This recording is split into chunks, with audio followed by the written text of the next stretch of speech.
तो दोस्तों आज हम आपके लिए एक नहीं दो नहीं बल्कि तीन तीन जॉब वैकेंसीज लेकर आए, वो भी बहुत ही बड़े एमएनसीज की। लेकिन स्टार्ट करने से पहले आपको सिर्फ तीन चीज़ें करनी है, वो है लाइक, शेयर और सब्सक्राइब। तो चलिए बढ़ते आगे। तो पहली जो जॉब वैकेंसी है वो निकल के आई है विप्रो की तरफ से। तो विप्रो हायर कर रहा है मैनेजमेंट ट्रेनी और सिर्फ ट्रेनी के लिए। डिग्री आपके पास कोई भी ग्रेजुएशन होनी चाहिए। सैलरी आप यहाँ पर अप टू 7 LPA एक्सपेक्ट कर सकते हो। और एक्सपीरियंस की बात करें तो फ्रेशर्स के लिए जॉब होने वाली है, तो टेंशन फ्री हो जाओ। आप फ्रेशर हो तो बिल्कुल अप्लाई कर सकते हो। लोकेशन रहने वाला है गुरुग्राम और चेन्नई। तो चलो फिर अभी रिक्वायरमेंट्स की बातें कर लेते हैं। तो रिक्वायरमेंट्स में पहले तो आपके पास कोई भी डिग्री होनी चाहिए, एनी ग्रेजुएट।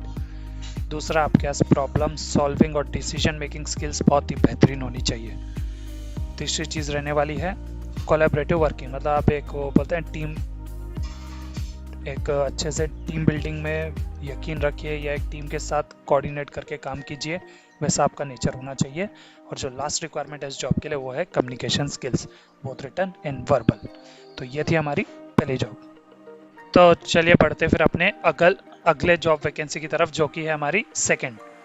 इसके बाद हम थर्ड देखेंगे जो कि फ्लिपकार्ट की तरफ से। अभी सेकंड देख लेते हैं जो कि आ रही है गूगल की तरफ से। गूगल मतलब हर इंजीनियर का ड्रीम होता है यहाँ पर काम करना। तो फिलहाल गूगल हायर कर रही है नेटवर्क टेस्ट इंजीनियर के लिए। डिग्री आपको चाहिए होगी BE BTech। सैलरी आप यहाँ पर अप टू 19 LPA एक्सपेक्ट कर सकते हो, डिपेंड्स ऑन एक्सपीरियंस। और अगर बात करें फ्रेशर्स या एक्सपीरियंस के लिए तो सॉरी, फ्रेशर्स के लिए जॉब नहीं है, ये जॉब है केवल एक्सपीरियंस पर्सन्स के लिए। लोकेशन रहने वाली है बेंगलोर। तो चलिए पढ़ते हैं अभी हम इसकी रिक्वायरमेंट्स के बारे में कि क्या क्या रिक्वायरमेंट्स है इस जॉब की। तो सबसे पहले तो वही मेन, आपके पास BE BTech की डिग्री होनी चाहिए। दूसरा आपके पास 1 साल का एक्सपीरियंस होना चाहिए मिनिमम नेटवर्क टेस्टिंग में। आपने पहले कभी नेटवर्क टेस्टिंग में काम किया है तो आप इस जॉब के लिए अप्लाई कर सकते हो।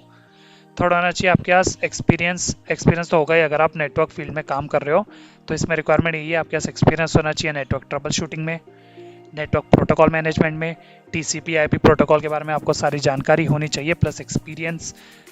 और अगर थर्ड फोर्थ रिक्वायरमेंट की बात करें तो एक्सपीरियंस होना चाहिए आपको लिनक्स या यूनिक्स ऑपरेटिंग सिस्टम पर काम करने का। और फाइनल और लास्ट, आपके पास स्ट्रॉन्ग कम्युनिकेशन स्किल्स होने चाहिए बोथ वर्बल एंड रिटर्न इस जॉब के लिए। अगर आपके पास ये सारी रिक्वायरमेंट्स हैं तो आप डेफिनेटली अप्लाई कर सकते हो इस जॉब के लिए, तो अप्लाई कर दो। तो चलते हमारे आज की लास्ट और फाइनल वैकेंसी के लिए। लेकिन अगर आपने अब तक इस चैनल को लाइक, शेयर और सब्सक्राइब नहीं किया है तो दोस्तों कर दो, ताकि कि हमें मोटिवेशन मिले इस तरह की और वीडियोस बनाने का, आपके लिए जॉब अपडेट ढूंढ के लाने का। तो आप हमारे लिए इतना काम कर दो, हम आपके लिए जॉब्स ला कर दे देंगे। तो आज की लास्ट है जॉब फ्लिपकार्ट की तरफ से। तो फ्लिपकार्ट हायर कर रहा है बिजनेस एनालिस्ट के लिए, और यहाँ पर डिग्री होनी चाहिए कोई भी बैचलर्स और MBA, जो भी हो आपके पास। सैलरी आप एक्सपेक्ट कर सकते हो अप टू 13 LPA। और बात करूँ एक्सपीरियंस की तो सॉरी, यहाँ पर भी फ्रेशर्स अप्लाई नहीं कर सकते, सिर्फ और सिर्फ एक्सपीरियंस बंदे ही अप्लाई कर सकते हैं। लोकेशन रहने वाला है बेंगलुरु। इसकी रिक्वायरमेंट्स की बात करें तो यहाँ पर आपके पास BE BTech की डिग्री होनी चाहिए और MBA कोई भी चलेगा। 1 साल का एक्सपीरियंस होना चाहिए आपको बिजनेस एनालिटिक्स की फील्ड में। थर्ड, आपके पास एनालिटिकल और डिसीजन मेकिंग स्किल्स बहुत ही स्ट्रांग होनी चाहिए, क्योंकि एक बिजनेस एनालिस्ट की स्किल है, बिजनेस एनालिस्ट की जॉब है। या आप समझ सकते हो कि बिजनेस रिलेटेड सारी चीज़ें होगी तो आपकी डिसीजन मेकिंग एबिलिटी और कैपेबिलिटी जो है वो बहुत स्ट्रांग होनी चाहिए। और full and final communication skills both written and verbal. तो आप नीचे कमेंट्स करके ज़रूर बताना कि आपको ये जॉब अपडेट्स कैसी लगी और आप कौन कौन सी फील्ड से बिलोंग करते हैं। हमें नीचे कमेंट सेक्शन में ज़रूर बताएं, ताकि हम उससे रिलेटेड आपके लिए जॉब अपडेट्स लाते रहें। तब तक के लिए चैनल को कर देना लाइक, शेयर और सब्सक्राइब। चलिए मिलते हैं अगले वीडियो में।